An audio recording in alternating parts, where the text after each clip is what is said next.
Avec Gilles Trinière Résidence, vous êtes confortablement installé pour regarder Si on parlait.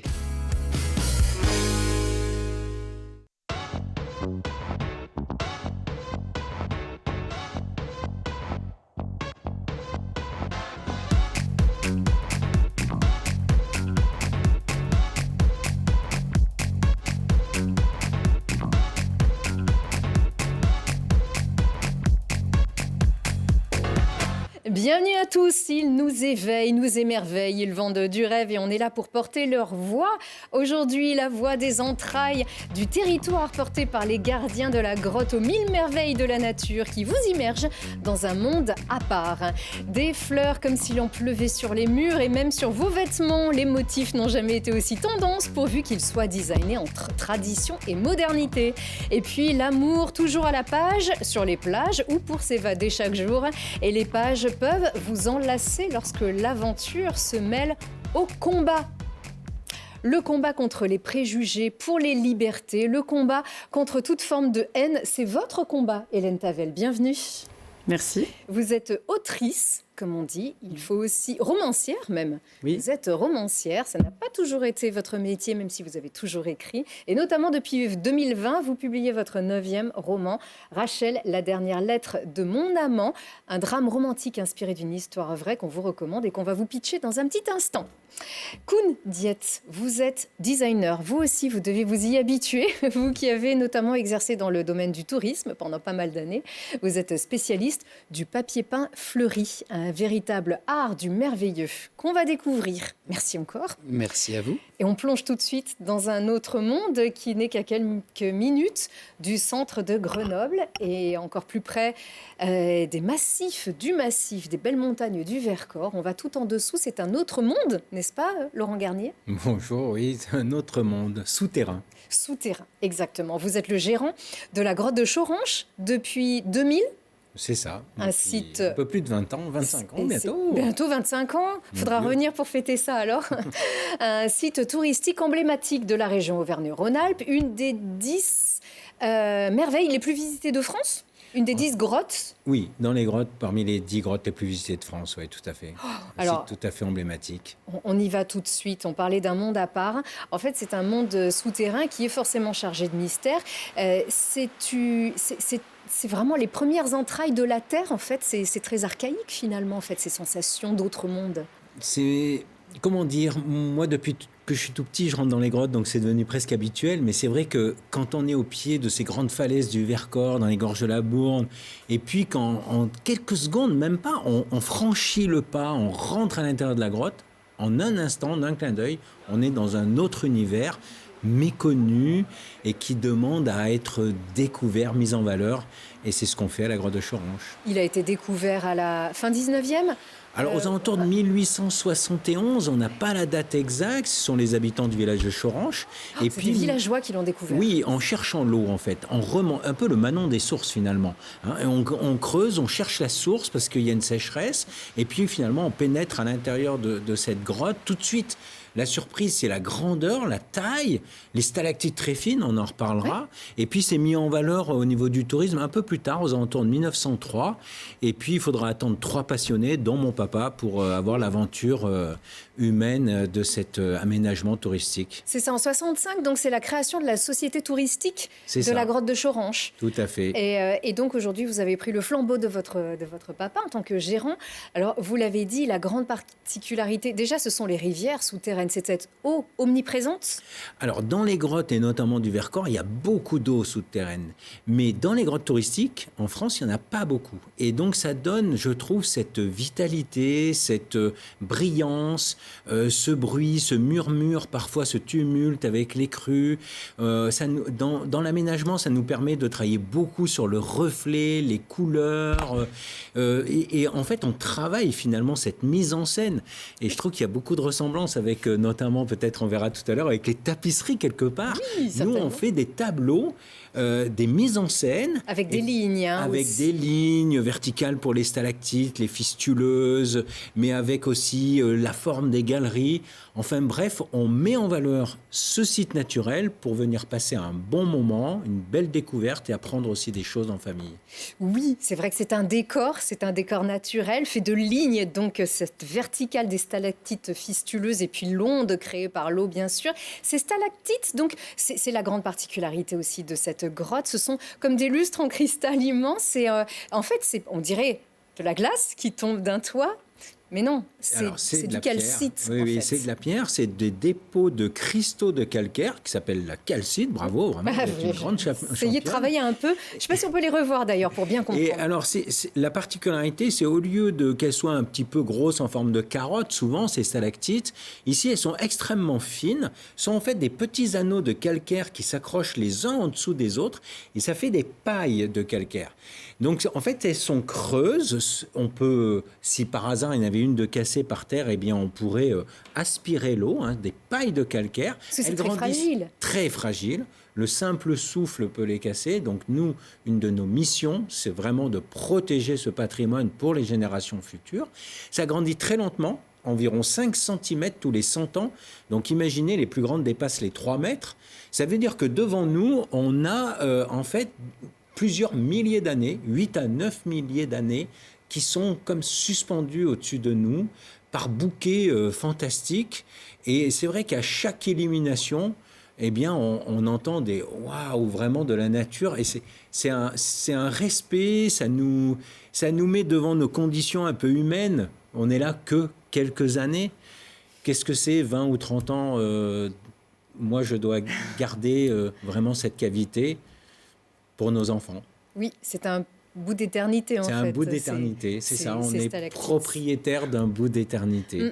Et le proté nous ramène aussi aux origines, mais aux origines en tout cas très très loin, à des milliers, voire beaucoup plus. Beaucoup plus. Alors, il faut peut-être expliquer ce que c'est que le proté. C'est un petit animal cavernicole qu'on a ici, chez nous en aquarium, mais qui provient de la région de Slovénie où il était menacé. Et donc, les chercheurs du laboratoire du CNRS nous ont confié, il y a une vingtaine d'années, même un peu plus, 30 ans bientôt, des protés qu'on a en aquarium, qu'on montre au public et on explique comment cet animal s'est adapté et est rentré dans les grottes. Il y a plusieurs millions d'années, il existait déjà, mais il vivait à l'extérieur.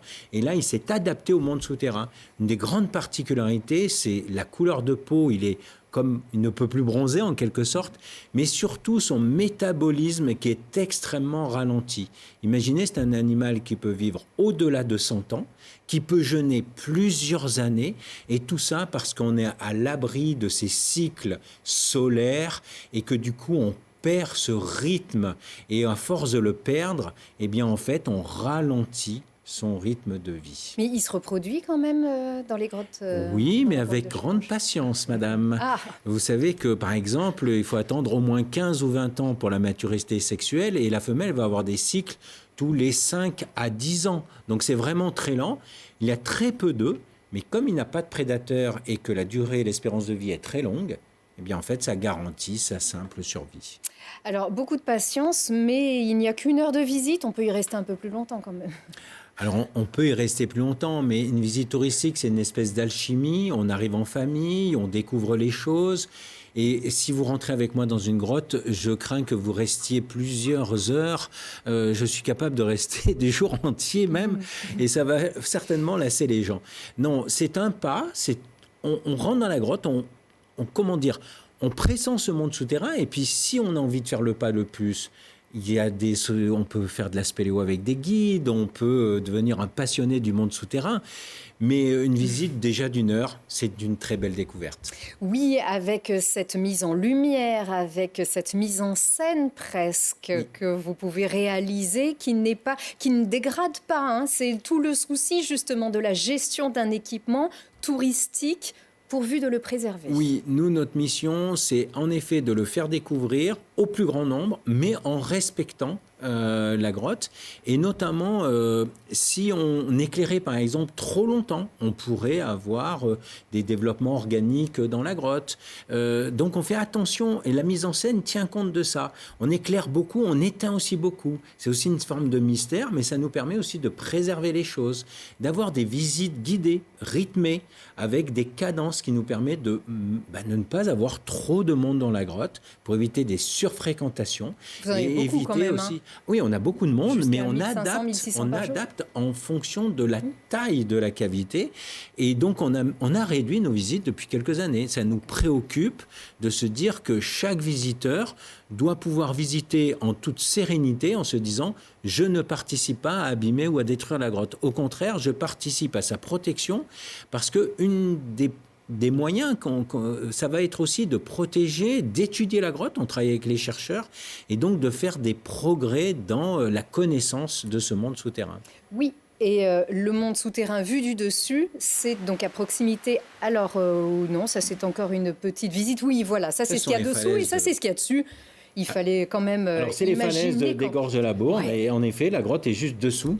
Il fallait être un peu curieux pour aller voir ce qu'il y avait à l'intérieur. Mais quelle merveille. Vous qui connaissez ces grottes depuis tout petit, ça rappelle un petit peu la découverte de la grotte de Lascaux Je dirais qu'on a chacun son Lascaux dans nos découvertes. Le tout, c'est de laisser un peu d'imagination. Je pense qu'il faut que les gens aussi se réaccaparent finalement. Vous savez, aller découvrir un chemin, aller découvrir un livre, aller découvrir un tissu, inventer, créer. Je trouve que ça fait partie aussi de nos messages, de dire lâchez-vous, allez découvrir nos territoires particuliers. On fait un peu la même chose dans un autre lieu, là, notre jardin, où on essaye d'inciter les gens aussi à ouvrir les yeux sur d'autres choses. Ah, le jardin. Alors attendez, parce qu'on y arrive au jardin, vous pensez qu'en creusant, ça nous donne envie de creuser ailleurs en fait? Vous pensez qu'on peut découvrir une grotte de Chorange bis? Il y a peut-être des scans aujourd'hui qui nous permettent... les spéléologues en le France, moi je fais beaucoup de spéléo, les spéléologues en France continuent de découvrir des galeries, des rivières souterraines un peu partout en France. Alors, c'est pas forcément pour ça que ça va devenir touristique, mais la grotte, par exemple, Chauvet, les grottes, eh bien, c'est un spéléologue qui, en grattant, Chauvet, a trouvé la grotte, mais il a su aussi la préserver et aussi la mettre en valeur. Donc, chacun à son niveau, on a notre petit bonhomme de chemin à faire. Oui, en tout cas, ce qu'on peut voir en plein air, ce sont ces fameux jardins des fontaines pétrifiantes qui célèbrent leurs 30 ans. 30 ans. Cette année, c'est d'abord un jardin aussi. Il y a les fontaines donc juste à côté, mais vraiment ce jardin. Là, on parlait des 1000 merveilles et beaucoup plus. Oui, alors ce qui est intéressant, c'est aussi que c'est le jardin des fontaines pétrifiantes. En fait, ce sont des sources qui déposent du calcaire, un peu comme dans les grottes. Ça forme une roche, le tuf. Et c'est au village de la Saône, à côté de Saint-Marcellin. Et ça fait 30 ans que ces fontaines ont été apprivoisé en quelque sorte par nos jardiniers et surtout par Magali qui met en scène, travaille ces végétaux, voilà le tuf qui se forme. Donc elle a l'habitude de dire qu'elle sculpte la roche, qu'elle cultive la roche, qu'elle cultive la pierre. Et c'est vraiment un lieu très magique que je vous invite à découvrir. Et donc, on fête ses 30 ans. Oui, les dépôts sont un petit peu plus rapides que dans la Grotte de Chorange. Là, en quelques semaines, on peut arriver déjà à avoir une petite structure. Oui, beaucoup plus rapide. Dans le milieu souterrain, on parle de quelques millimètres par an, même pas. Et dans les fontaines pétrifiantes, on parle de quelques centimètres par an. C'est grosso modo 30 à 40 fois plus rapide. Vous connaissez, Hélène, les jardins des fontaines pétrifiantes? Oui, j'en ai entendu parler. Oui. Ça inspire des tas d'histoires, un peu même la nuit. Je ne sais pas si ça se visite la nuit. Il y a un petit côté un peu mystérieux. On ne fait pas de nocturne parce qu'il faudrait... pour les 30 ans. Vous savez... Ce qui est bien aussi, c'est des fois d'être un peu obligé d'attendre pour aller voir les choses. Donc, on a des périodes d'ouverture. On n'est ouvert que 5 mois de l'année, du 1er mai à fin septembre, parce que le jardin demande beaucoup de travail, beaucoup d'embellissement. Et j'aime bien cette idée qu'il faut parfois un peu attendre pour venir visiter, découvrir les choses. Déjà, moi, j'ai attendu avant de pouvoir vous recevoir ici. J'en suis tellement heureuse. Et on a hâte de vous y retrouver sur place, Laurent Garnier. Vous qui gérez depuis bientôt 25 ans ce magnifique site, on a beaucoup de chance. Cette grotte de Chorange. Aujourd'hui, on va garder des taches, des couleurs, de l'inspiration. Et ça, vous allez voir, on a beaucoup, beaucoup de choses à vous dire.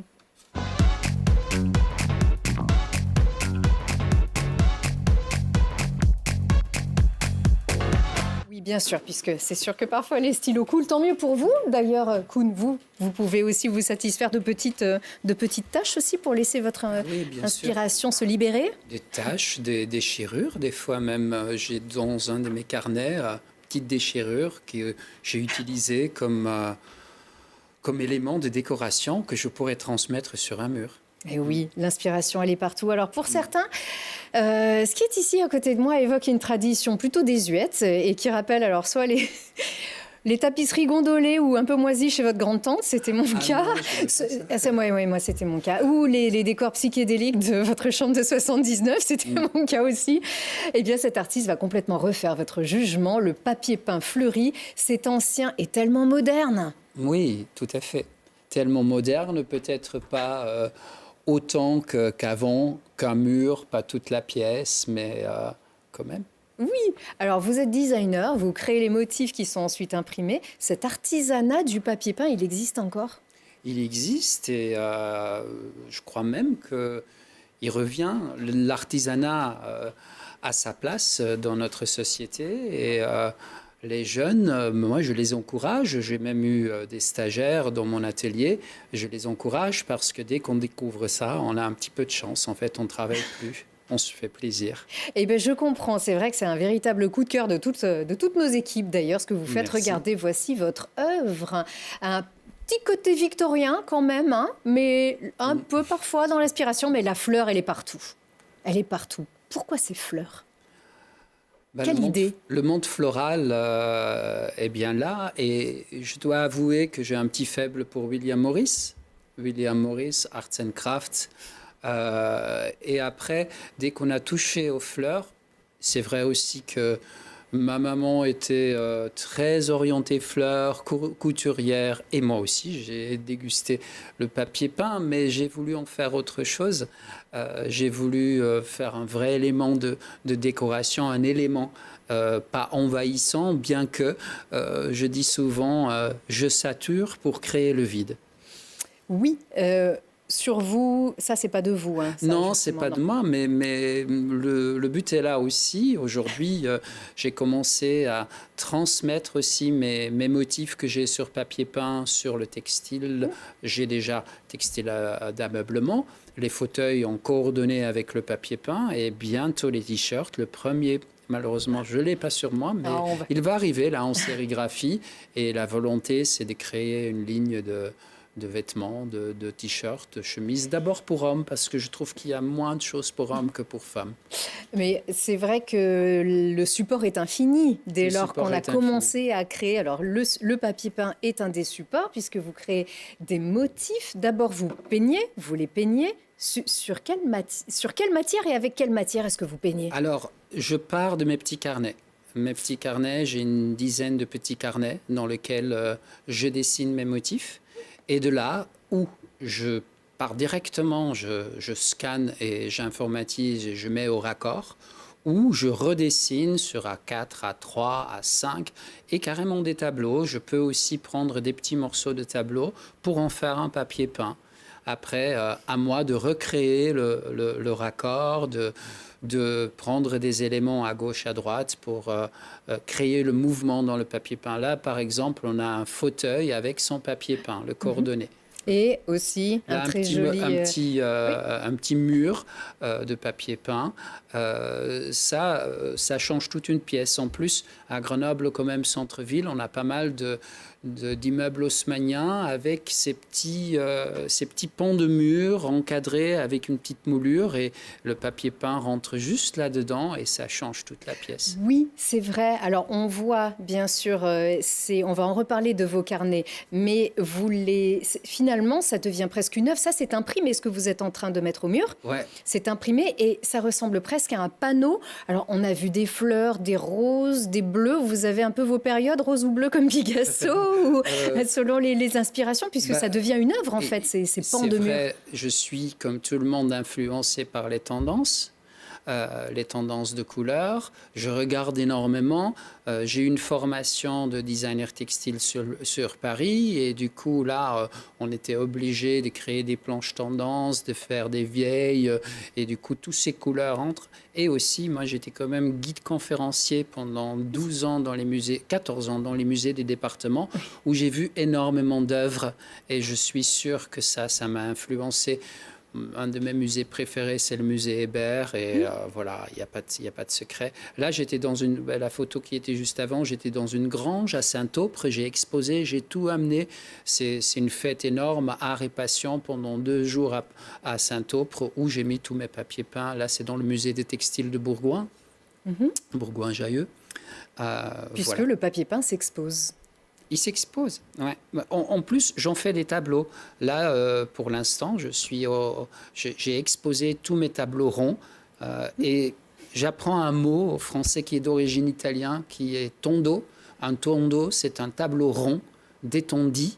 Et au restaurant L'Aiguillage à Europol, j'expose mes tondis. Voilà, ça c'est aussi votre actualité. Vous parliez des musées, c'est vrai que c'était votre métier, le tourisme. Vous avez exercé dans la Matésine aussi, notamment en pleine nature. Oui, tout à la fait. nature que vous portez aujourd'hui. Donc ces sources d'inspiration sont partout. Et à un moment donné, vous vous êtes dit, je passe le pas. C'est vrai. Et ça va devenir votre activité principale. En fait, je me suis dit comment faire de ma passion mon métier. Et j'y travaille tous les jours. Je dois avouer que ce n'est pas un chemin facile. C'est un chemin compliqué parce que c'est un métier passion. Il y a des gens qui sont rentrés dans l'atelier et me disent « mais ça ne se vend pas ». Et par contre, ils revenaient tous les jours pour voir la vitrine. Du coup, ça porte quand même aussi un peu de bonheur. C'est arrivé en 2019, hein en fait, j'ai juste avant le commencé en confinement. 2020, au 1er janvier 2020. J'ai ouvert ma boutique en 2022. Et je l'ai eu une année, un petit atelier dans la Rutière. Alors, oui. Est-ce que vous avez des commandes de clients ou de passionnés qui viennent vous demander une inspiration particulière? Des carreaux, des rayons, par exemple. Oui, on me demande aussi de quelque chose de plus contemporain. Mais là, je vais faire... demain, je fais une fresque dans une maison à Autran où je dessine le moucherotte. Et j'ai fait une fontaine tout à l'heure. On a l'image, d'ailleurs, je crois, de ce que vous préparez au oui, là, il y a la maquette. Oui, je crois bien. On va la voir tout à l'heure. Et aussi, j'ai vu tout à l'heure la photo passée d'une fontaine inspirée d'une fontaine du musée Hébert. Et c'est une commande d'un client qui a un très joli jardin à l'italienne. Et sur sa terrasse, il y avait un mur en béton qu'il n'aimait pas trop. Et il m'a demandé de faire une fontaine. On a parlé pendant longtemps avant de réaliser cette fresque. Et oui, parce que vous avez dit un peu plus contemporain, il peut y avoir celui-ci, par exemple. Alors, c'est très précieux. Je trouve que ça peut se vendre très cher. Donc ça, c'est votre inspiration. Donc ces petits carnets, ça, c'est le premier ? Non, c'est pas le premier. C'est le carnet confinement. Le premier, je l'ai pas amené. Le premier, c'est très différent. C'est des petits motifs au feutre. Et petit à petit, je suis passé à l'acrylique, au pochka. Et finalement, c'est de l'encre sénélier au pinceau. Que je mélange des fois encore avec d'autres multitechniques. Oui, mais pour un papier peint, il faut les reproduire. Donc la dimension, c'est celle qu'on voit ici sur ces carnets et elles sont reproduites. Oui, en effet, je scanne et après, c'est moi qui reproduis sur Photoshop. Il n'y a pas de secret. Oui, parce qu'il faut couper au même endroit. Je déplace, je découpe les fleurs. Maintenant, avec les outils informatiques, on peut tout faire. Mais ça là, s'expose. vous voyez, mais ce sont des œuvres, ces carnets. C'est fabuleux, non ? Les carnets, par contre, pour l'instant, ne sont pas en vente. Mais voilà, mais ça se discute. Ça se discute, oui. J'ai même essayé de les protéger, mais ça n'a pas de prix, très honnêtement. Et n'empêche que c'est vrai que ça peut se vendre. Ça s'expose, on les voit même ici derrière. C'est un pan de papier peint est un élément de décoration, est un moyen de donner une ambiance et de la changer aussi à l'envie. Sur l'image qui était juste avant, je suis en train de dessiner un panoramique parce que je les dessine à la main. C'est vrai que les la plupart des panoramiques des grandes marques qu'on voit aujourd'hui sont dessinés sur tablette. Moi, je les dessine à la main en format réel et après, je les photographie et je les mets en accord. Moi, je trouve qu'avec... je ne sais pas si je peux voir le rouge là, parce que... Attendez, je reviens parce que c'est tellement magnifique. Et ben, vous avez vu le paravent tout à l'heure. Le paravent, Ouais. vous n'avez pas un peu d'inspiration des nabis, Bonnard un peu? Il y a Bonnard qui est là, ils sont tous là. Il y a aussi mes petits flamands qui sont là. Il y a même les surréalistes. Il y a de tout en fait. Et C'est vrai que ça a un peu ces ambiances de panneaux très japonisants en fait. aussi, oui, de cette, je n'ai pas du tout d'origine japonaise ou asiatique, mais très vite quand on commence à composer un motif floral, ces inspirations sont là. J'adore les kimonos, j'adore les... Il y a du Klimt un peu là-dedans. Oui, ça, on me dit souvent. C'est vrai que dès qu'on met du doré, là, vous avez la page après, c'est où je travaille avec la déchirure dont je parlais tout à l'heure. Non, encore après. Pas encore. Je crois. Non. Attendez, j'y vais. Moi, voilà. En fait, la page est déchirée. Et si vous tournez la page, vous allez voir, j'ai vraiment... travailler avec. Comme les livres pour enfants, c'est magnifique. Oui, ça, c'est un concept. Hein. C'est génial. On et adore ça, vraiment sur ce que un vous faites. mur. Alors, aujourd'hui, et je fais l'appel à s'il y a quelqu'un qui a cette envie, moi, mon envie, c'est vraiment de toujours faire du papier peint imprimé. D'ailleurs, j'imprime quand même dans la région, chez Néodéco. C'est du papier peint éco-responsable avec des encres aqueuses. Néodéco est à Saint-Georges-d'Espérange, du coup, voilà, dans la région. Mais ma volonté est vraiment de faire des papiers peints à la main. Et des décors. Et des décors. Aussi. Ouais, et des Sur les décors. murs. On peint sur les murs aussi. directement pour travailler. Là, vous voyez, là, je suis en train de faire cette fameuse fontaine qui est inspirée de la fontaine qui se trouve au musée Hébert. Très bien. J'arrive plus à l'enrouler mon papier. Ah là, c'est un travail que j'ai fait avec des enfants. Avec des enfants dans un foyer pour enfants. C'est les enfants qui l'ont fait. On a visité le musée d'histoire naturelle et après ils ont fait. Et ça, c'est le travail pour demain. Là, voilà, c'est la maquette. Le moucherotte. Et demain, on va la mettre sur le mur. Voilà. Je vous en embarquerai bien, mais il faut respecter aussi, bien sûr, votre profession. Donc, on peut vous voir au restaurant L'Aiguillage, qui est très bien réputé aussi. Mais c'est un très bon restaurant. C'est ça. Et Courberia à Grenoble, au bout du Courberia. Au bout du quartier Beria. Voilà, tout à fait, à côté de l'école Antouar. Pas loin du Palais de Justice. Pas loin du Palais de Justice. Et en plus, la grande nouveauté, c'est que j'ai fait mes premiers tableaux à l'huile et vous pouvez découvrir mon tableau pommes et fleurs. Parce que normalement, on n'a pas les fleurs et les pommes en même temps. Moi, je les ai mis en même temps et vous pouvez déguster des plats excellents là-bas. Oui, j'ai les chemises, regardez, dont on parlait. Les t-shirts. Oui, ça, c'est des t-shirts, ça, des t-shirts à manches longues. Voilà, ça se décline. Ouais. Voilà, et pourquoi pas. Bientôt. Hein, Laurent? On troque les carreaux contre les fleurs. Pourquoi pas? C'est bien. Pourquoi pas? Chouette, en sortant de la grotte pour aller dans mon jardin, je pense que ce serait de bon goût. Ce serait pas mal dans les jardins pétrifiants. Votre page Instagram, c'est Bloom Koen. Bloom, c'est la floraison, B-L-O-O-M. Et Koen, c'est mon prénom flamand, K-O-E-N, by Koen. Oui. Puisque vous êtes originaire d'à côté d'Anvers. Ouais, et oui, en Belgique, une terre d'art. Un peu plus Van Gogh aussi. Et il y en a partout de toute façon. Vos aspirations sont partout, mais avec une même patte vraiment qui est très reconnaissable. Bravo, vraiment, c'est sublime. Et si vous oubliez quelques petites choses, c'est pas bien grave. On saura quoi en faire. D'accord. Les fleurs, on y va tout de suite aussi avec vous.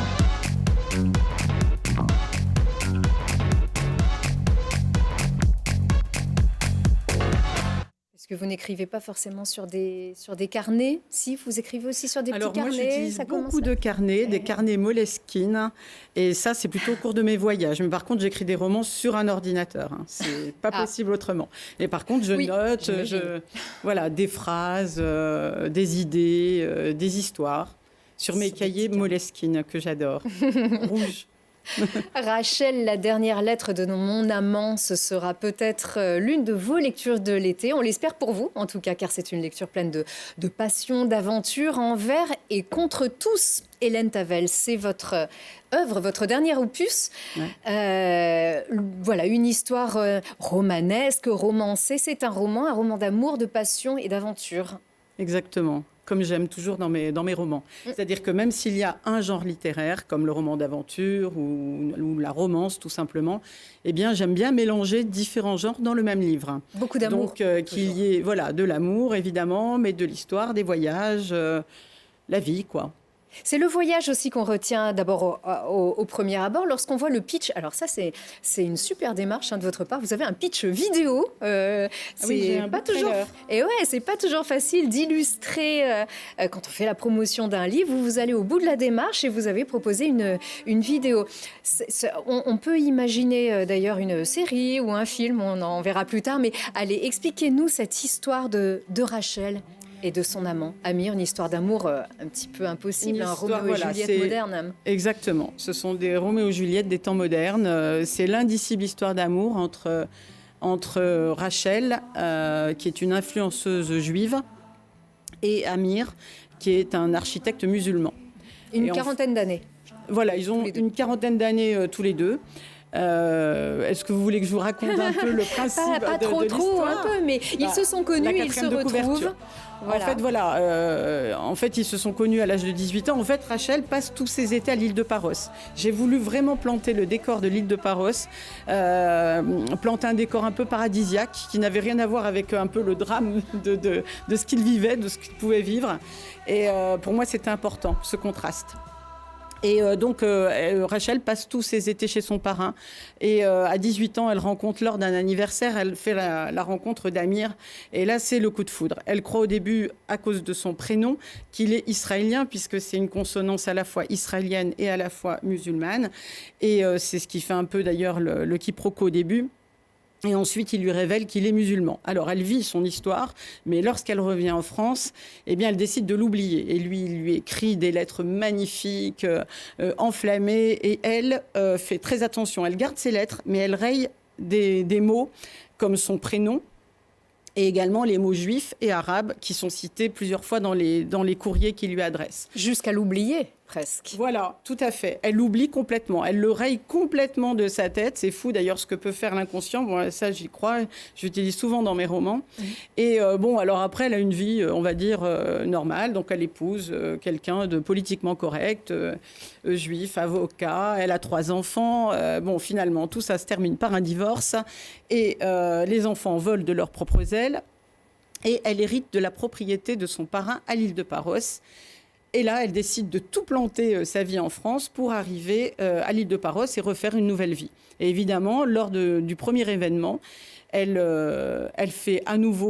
rencontre à nouveau Amir, qui la reconnaît tout de suite, par une histoire incroyable d'ailleurs, mais il la reconnaît tout de suite comme une sensation comme ça un peu surnaturelle.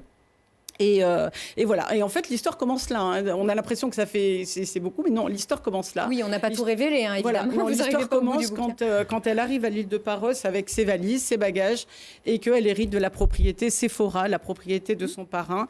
Et là, ils sont à nouveau amoureux, et elle décide vraiment de vivre cet amour, mais il se passe plein de choses. Sans embûche. Voilà, il se passe beaucoup d'autres choses. Donc là, c'est presque le décor, c'est le départ. C'est le début. Ça n'est pas qu'une histoire de ils s'aiment, ils se sont trouvés, ils vont se retrouver et c'est magnifique, comment ils vont y arriver. Non, il y a bien d'autres histoires autour de ça. On rappelle que ça a été écrit bien avant les événements du 7 octobre. Voilà, absolument. Il faut 1 an pour écrire un livre et voilà, il est sorti en février, donc voilà, c'est... Tout à fait, mais c'est aussi... Rachel et Amir existent. Alors voilà, c'est tiré de faits réels. Alors j'ai changé les prénoms et j'ai également changé le décor. Alors évidemment que si l'histoire se passait en Israël ou en France ou même ou en Algérie, ça pourrait prendre une proportion bien plus politique que ça. Et j'ai fait exprès justement de planter un décor paradisiaque qui n'a rien à voir avec... De toute façon, c'est ancestral. Cette querelle comme ça avec ces traditions... diverses, etc. Ça, c'est une tradition qu'on a comme ça de mère en fille et depuis toujours. Et donc, elle a toutes ces contraintes à la fois au niveau de la religion, puisqu'elle est dans une famille, elle vit dans une famille juive orthodoxe. Et justement, au bout de 20 ans, elle en a marre, elle a envie de plaquer tout ça et puis de vivre vraiment libre, en fait. Voilà. Mais ça a été écrit avant, on le rappelle, mais ça entre nécessairement en résonance aujourd'hui avec ces événements d'aujourd'hui. Et c'est votre manière, à vous, ce roman et les autres, notamment, pour vous, de militer, en fait, pour la paix, contre le racisme, contre l'antisémitisme. C'est votre démarche littéraire aussi pour agir, vous. Alors, je le fais naturellement, si j'ose dire. C'est-à-dire que quand je me lance dans un roman, dans une histoire, il faut que ça me plaise, il faut que ça me séduise, il faut que ça soit différent aussi, puisque mes 9 romans sont tous différents. Mais c'est vrai que j'aime bien cette patte comme ça... parler de la religion, des différences, des contraintes qu'on peut avoir dans une vie, du fait de ne pas vivre vraiment ce qu'on est. Voilà. Et tout d'un coup, paf, il se passe quelque chose dans la vie et ça y est, on est enfin libre et on vit enfin ce qu'on a toujours voulu être, en fait. Mais avec beaucoup d'amour, toujours. Voilà. Dans ces livres. C'est-à-dire, c'est votre fil conducteur aussi. Oui. Dans ce militantisme, en fait. Oui. Pour alors, les libertés. L'amour souvent déclenche, en fait, justement, ce passage à autre chose et ce sentiment de liberté, puisqu'en fait, ça donne des ailes. Voilà. Parfois, la passion, un peu d'eau de rose aussi, ça fait du bien. Oui. Alors, souvent, on dit de mes romans qui sont ce qu'on appelle feel good. Alors, feel good, ça veut pas dire roman de gare. Hein. Ça veut dire simplement, qu'on se sent bien après. Ce sont des c'est pour ça que même si c'est un drame romantique, comme vous l'avez dit fort justement, mes romans sont toujours très positifs en fait. Voilà. Oui, vous avez été reconnu aussi, ça il faut le saluer, vous avez été reconnu pour vos actions en faveur de la paix, contre le racisme aussi. Et l'antisémitisme. J'ai été décorée de la médaille du mérite, oui, en effet. Exactement. Alors, moi, je vous donne aussi une autre médaille du mérite pour l'illustration. Vous êtes très discrète quand même, c'est vrai que c'est étrange, vous n'en parlez pas trop. Et nous, c'est ce qui nous saute aux yeux lorsqu'on n'a pas encore commencé à lire ce livre. C'est vous qui réalisez ces illustrations à la main. Voilà, alors en fait, c'est une histoire. Moi, je revendique pas du tout un talent de dessinatrice. Hein. Pourtant. Voilà, ça a beaucoup de succès dans mes dédicaces. J'ai fait une dédicace samedi à Dijon et c'est vrai que tout le monde m'en a parlé, tout le monde était étonné. En fait, ça a commencé avec le Code Makeda. En fait, il faut vous dire que je consacre 8 heures par jour à l'écriture. Dans ces 8 heures, je ne fais pas qu'écrire. Je me lève de temps en temps pour aller chercher un café, pour aller prendre un magazine, ou un verre d'eau, voilà. Et un jour, en écrivant le Code Makeda, j'ai crayonné le personnage Steve Barnes, mon héros. C'était la première fois que je parlais d'un héros, enfin que j'avais un héros et pas une héroïne. Et comme ça, j'ai crayonné et on m'a dit mais c'est très très beau ce que tu fais. Très délicat. Du coup, j'ai fait très fin. Alors c'est pas lui votre héros, ça c'est un chien. Un Jack Russell. Voilà, c'est ça. C'est vous qui avez réalisé. Alors en ça. fait, C'est à l'encre. Alors, déjà, je m'inspire de photos, hein, donc souvent je chine les photos pour que ça m'inspire, pour que ça soit assez simple à faire. Après, je dessine au crayon. Ensuite, c'est pour ça, je le passe au Mont Blanc, enfin au stylo plume, pour pas faire de publicité. Oui. Et ensuite, je scanne, je le passe à Photoshop et puis là, j'estompe, je fais un cadre pour que ça aille bien en fait. Donc, du coup, l'idée est venue de faire une illustration à la fin de chaque chapitre. Dans mes derniers livres, c'est systématique. Oui, un roman illustré, c'est pas souvent. Voilà, c'est pas souvent. Donc, vrai que les enfants peuvent le lire aussi, eux qui vont souvent chercher les images. Dites-moi, 9 romans quand même depuis 2020. Alors 8 heures par jour, ça nous paraît pas beaucoup finalement par rapport à cette production. Mais c'est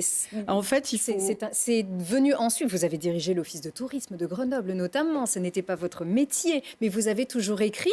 Et là, c'est plus que de l'écriture. C'est vraiment 2 romans par an. Voilà, alors j'ai toujours écrit, ça c'est même, j'ai écrit un roman à l'âge de 10 ans, pour vous dire, sur un cahier à gros carreaux. Vous l'avez gardé ? Non, je ne l'ai jamais retrouvé.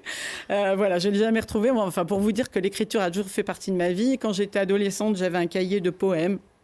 Ou alors je m'amusais à recopier des paroles de chansons et je les transformais en racontant une autre histoire. Par exemple, Que je t'aime de Johnny. Voilà, je racontais une autre histoire avec le même nombre de pieds. Voilà, c'est un exercice comme ça. Que je t'aime, encore de l'amour, décidément. Toujours, c'est toujours de l'amour. Bah, tant mieux. Voilà. Donc j'ai toujours écrit. Alors, par contre, le confinement a été l'occasion d'éditer mes livres. Donc, dès le premier jour du confinement, je me suis mise à écrire Un amour de confinement. J'avais en tête... alors, je commence toujours par le titre, la couverture, la 4e de couverture, et ensuite j'écris le roman. Ah bon? Ah oui, donc on fait l'enveloppe d'abord. Voilà. Et c'est ça qui vous guide. Voilà, exactement. Voilà. Okay. Et maintenant, bon, j'essaye en plus de me défier un peu, en quelque sorte, avec des genres littéraires différents pour que... et moi et le lecteur ne s'ennuient pas. Voilà. Mais du coup, j'ai écrit Un amour de confinement en 3 mois, à renfort de thé vert et de nuit blanche. Et quand j'ai voulu sortir, en fait, j'avais écrit 3 autres livres. C'est pour ça qu'il y en a 9. J'avais écrit 3 autres livres qui ont été édités en même temps. Donc, Déborah, la rencontre interdite, 4, qui est un roman d'amitié, Échappée belle, qui est une série de nouvelles, et Un amour de confinement. Voilà. Donc, les 4 ont été édités en même temps. Et ensuite, j'ai écrit un livre par an. Voilà, et j'ai eu une belle aventure qui m'a donné des ailes avec Le secret de Sarah, qui a eu beaucoup de prix, le prix Amazon Reading, et j'en ai vendu 250 000 exemplaires en 6 mois, ce qui a été fabuleux. Et c'est une énigme tirée de Ferrel à partir de la vie de ma grand-mère. Voilà. Et qui vous pousse à écrire voilà. encore. Et maintenant, j'en écris un par an. Et donc, voilà, en fait, il faut 8 heures par jour. Vous avez calmé le rythme? Non, en fait, c'est pas ça. C'est vraiment, en fait, les autres étaient écrits déjà. Donc, non, j'ai un rythme maintenant de professionnel, puisque je partage mon temps, en fait, vraiment, hein, je gère mon temps. Donc, tous les jours, de 13h à 21h environ, j'écris. Je consacre à l'écriture et les week-ends et les vacances. Voilà, donc il faut 8 heures par jour à raison d'une année, à peu près, pour sortir un roman. Et dès qu'il y en a un qui sort, comme Rachel, par exemple, est sorti, j'écris le suivant. Ah, d'accord. Donc là, on le recevra pour le prochain. Je suis en train d'écrire le suivant qui devrait sortir dans quelques mois. D'accord. Vous préparez déjà la vidéo aussi et pourquoi pas le scénario? Alors, une adaptation, oui. Ça vous plairait? On m'a déjà parlé d'une adaptation possible pour Le secret de Sarah. Et voilà, donc après, il faut étudier. Voilà. Mais c'est vrai que j'ai la chance d'avoir un book trailer, ce qu'on appelle un book trailer, de chacun de mes romans. Donc il y en a 9. On les voit sur mon site internet helenetavel-écrivain.fr. Et c'est un cinéaste professionnel qui me les fait. Et donc, en fait, ce n'est pas un film du roman, c'est comme une 4e de couverture. Ça présente le thème, l'histoire. C'est un petit pitch. Voilà. Bravo. Hélène Tavel, merci d'avoir été unie aussi et tout en blanc ici sur cette émission décidément très très haute en couleurs. On le trouve partout, hein? Tout à fait, on le trouve en librairie, on le trouve sur Amazon et ma boutique en ligne également. Très bien. Direction les grottes de Choranche aussi pour cet été. Une destination fraîcheur avec les fontaines pétrifiantes, avec Ponton-Royon aussi. C'est vraiment un site absolument magnifique. Merci Laurent Garnier d'avoir été avec nous. Et puis revenez nous présenter encore d'autres créations pour une prochaine fois. Koum-Diet. On a vraiment adoré rencontrer votre univers extrêmement fantaisiste. Mon atelier est chez moi et ce rendez-vous, on peut venir le visiter. Alors chez vous, c'est quoi l'adresse du coup? Un square Charles Michel. Très bien. À Grenoble. Ici à Grenoble. Ouais. Super. Merci beaucoup pour cette très belle découverte. Et encore merci à vous pour votre fidélité. À très vite.